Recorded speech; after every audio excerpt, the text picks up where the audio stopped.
Liris Chica Belmariana nagselos? Umano? Umani na matinding atensyon ulit sa social media ang viral na video kung saan nahuli sa kamera si Showbiz Tratan ang sumisigaw ng I love you kay Donnie. I love you Donnie nang maging house guest ang aktor na si Donnie Pangilinan.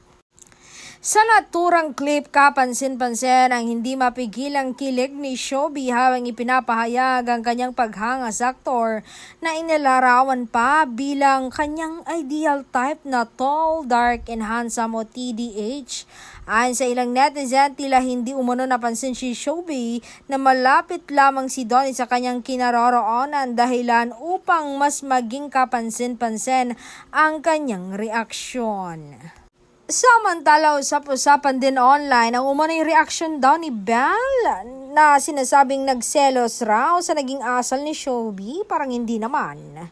Bagamat walang opisyal na payag mula kay Belle, maraming netizen ang bigay ng kanilang opinyon hinggil sa issue, lalo na't kilala ang tambalang Don Belle sa industriya.